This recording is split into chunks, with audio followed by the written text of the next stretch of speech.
If I push harder, I can make sure you don't get the job. If you don't want that, apologize to me." I couldn't help but laugh. "All right, go ahead and try." My name is Mary. I'm navigating the challenges of being a new mom on my own because my husband, who should be sharing this journey with me, is nowhere to be found.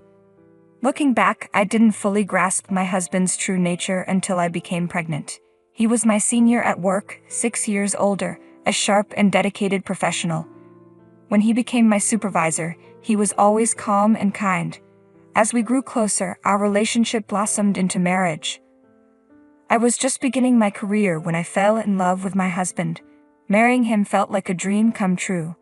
At our company, employee marriages aren't uncommon, but once married, couples aren't allowed to work in the same department. After lengthy discussions with the company, it was decided that I would be the one to transfer. I had earned my patent attorney license while still in college, a feat known to be quite challenging, so I was hired as an in-house patent attorney at the head office. During my first year, I rotated through various departments to gain a comprehensive understanding of the company, and by chance, I was placed in the sales department where my husband worked. So when we got married, they decided to move me to the legal department a bit earlier than planned. 5 years into our marriage, I went to the hospital because I wasn't feeling well, and was surprised to learn that I was already 4 months pregnant. We had decided to let things happen naturally, so discovering we were expecting a child filled us with joy. But as I entered my second trimester, the morning sickness returned with a vengeance, and I had to take a 3-month leave from work. That's when my husband's true nature emerged. "Are you just lying there? I'm so anemic I can barely move."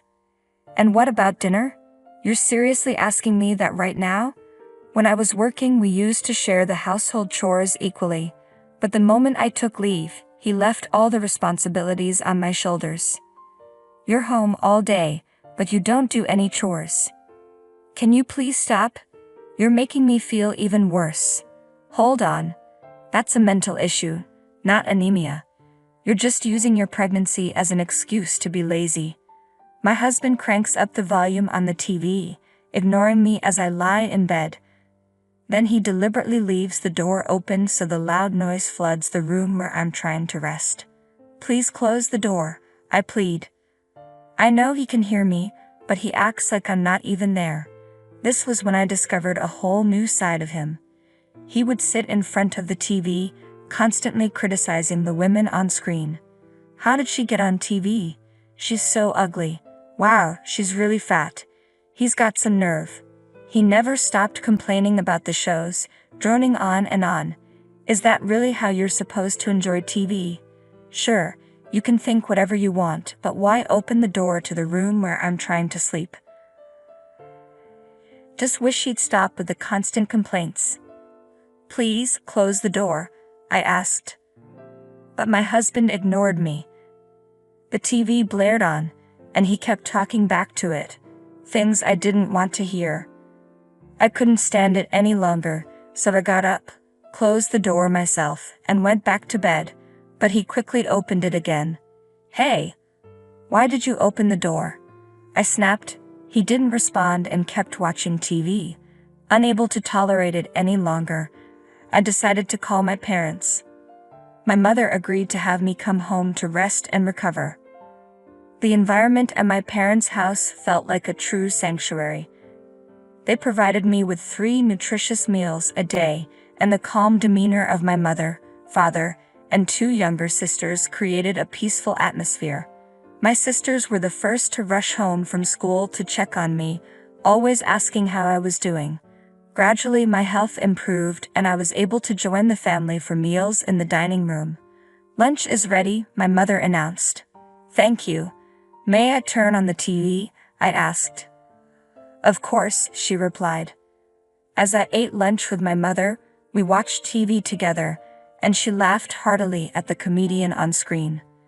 This comedian is hilarious. "Once the baby is born and things settle down, let's visit that shopping arcade," she said. Seeing her so relaxed and joyful brought tears to my eyes. My mother noticed and was startled when she saw me wiping my nose. "What's wrong? Are you feeling unwell?" she asked, concerned. "No, I'm fine, I replied. Then what's the matter? I'm not happy living with Nico, I admitted. Oh. Why is that? I confided in my mother about everything that had been happening. She listened intently and accepted my feelings without judgment.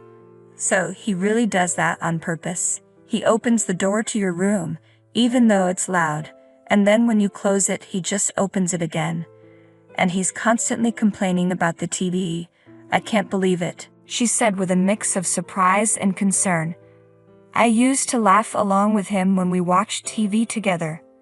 That's the problem. You're right. With the baby on the way, I can't imagine him behaving like this around the child. Well, I think you need to have a serious talk with him. I don't want to see him anymore, I said firmly. Mary, you're going to be a mother now. You can't just cut him out of your life like that. You have a child to think about. You're right, I conceded. For the sake of my child, I decided I needed to have a serious conversation with my husband. Feeling much better, I took a 2-month leave of absence and returned to work.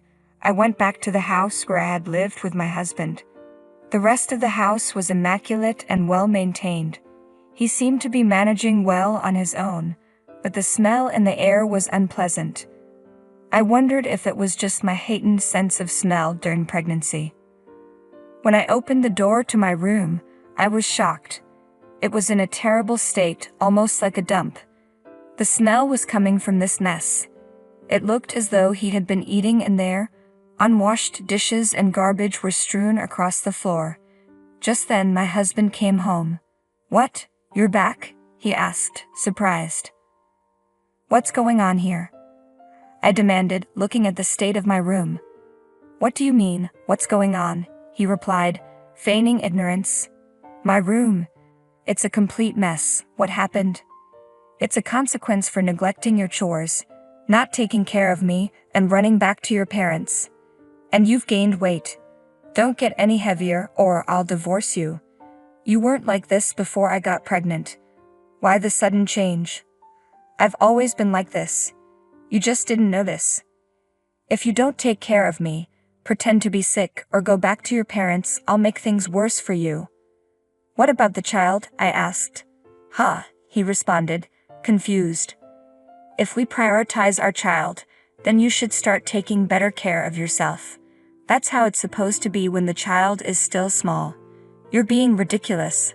I come first. Don't you understand? The child comes second. Now, get up and make dinner. I'm going to stay at my parents' house, I said firmly. Oh, that's fine.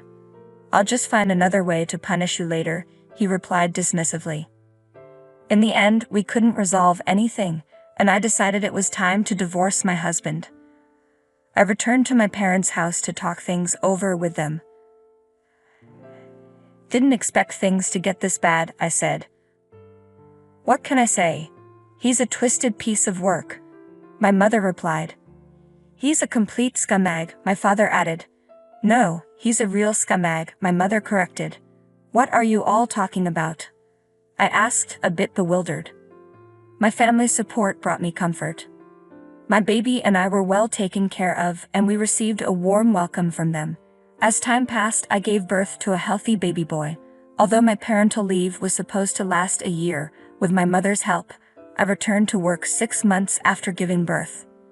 Everything I do is for the sake of my son. I'm determined to work hard and provide for him. On my day off, I went to my husband's house to finalize the divorce. When he saw me, he smirked and waved the divorce papers in front of me. I'm divorcing you, a fat wife like you. Here are the papers, he taunted. Oh, I'm glad you're so prompt. You can just sign them now, I said. As I reached for the papers, my husband quickly crumpled them up. What are you doing? I demanded. Hold on. You need to hear my side of the story first. What do you mean? Just listen to me. Look at me, he insisted. No, you said you're divorcing me. I heard you. Now go ahead and finalize it. You think you can't survive without me. I've managed perfectly well without you for the past 6 months. In fact, it's been quite peaceful. I'm a salesman, he said. So, I'm the one who brings in business for the company. That's why you all have jobs. Are you serious? A company is only as good as its salespeople. Show me some respect, he insisted. Just sign the divorce papers, I said firmly. I pulled the divorce papers from my bag, but my husband tried to rip them up and throw them away. What do you think will happen if you destroy them? I asked. His hand paused. I then took out a voice recorder and my phone from my bag. I recorded our entire conversation, I said. He reached out and took the voice recorder from me. The phone is connected to my colleague, I said. Even if you tear up the divorce papers or delete the recordings, my colleagues are hearing everything. If you don't sign these papers now, I'll have my colleagues file a complaint with the sales department. So, what's it going to be? Sign them, or tear them up? My husband, clearly realizing the seriousness of the situation, nodded and began filling out the divorce papers. I don't want any alimony or child support. Just stay away from us, I said. All right, I've signed the papers, he replied. I quickly left the house. Thanks, Mom, I said into the phone. It's all right. Just head to the city office, she advised. My phone was connected to my mother, and I was relieved that he hadn't discovered my deception. Although I could have enlisted help from my colleagues, I couldn't involve the company in this personal matter, no matter how much of a jerk he had been. The company was crucial to both of us, but he rendered my final gesture of mercy meaningless. After the divorce was finalized, my ex-husband took advantage of the situation to spread damaging rumors about me. He painted me as a terrible wife and a moral harasser, using every means to launch a negative campaign against me. Despite his attacks, I chose to remain silent and didn't engage with his accusations. They say a mother is a strong woman. For the sake of my child, I stood my ground despite the circumstances. I had done nothing wrong except be blind to my ex-husband's true nature. Unfortunately, sympathy for him began to surface among the sales department at the company. I was washing my cup in the hot water supply room when I heard my ex-husband's voice behind me. Hey. And around, puzzled. What? Why are you here? He asked, somewhat annoyed. I came to see you, I replied. Actually, you don't need to. You're in a lot of trouble right now. What do you mean? You're the one everyone's talking about. You're the bad guy now. I don't understand what you're saying. Just don't act so tough. You're the talk of the company. All right, I said, trying to process his words. My ex-husband probably thought I was feeling defeated, but I wasn't about to let him off the hook. I have work to do, so I'll be going now, I said, turning to leave. As I tried to exit the hot water supply room, my ex stepped into my path. That's what happens when you cross me, he said, his tone menacing. What exactly are you implying? I asked, not backing down. His irritation grew as he realized I wasn't reacting the way he expected. That's why you're getting a bad reputation around the company. And? You're in trouble, aren't you? No, not at all, I replied calmly. If I use my influence, I could even prevent you from getting a job. Apologize to me if you don't want that to happen, he threatened. Couldn't help but laugh. Go ahead, I said, unbothered. Do you even know what I do? Only people in the development department would have that knowledge. I'm a patent attorney. How could a sales manager like you possibly interfere with my work? Our fields are completely unrelated. Are you suggesting you can influence a patent decision by talking to me? You'll never get anywhere with that approach.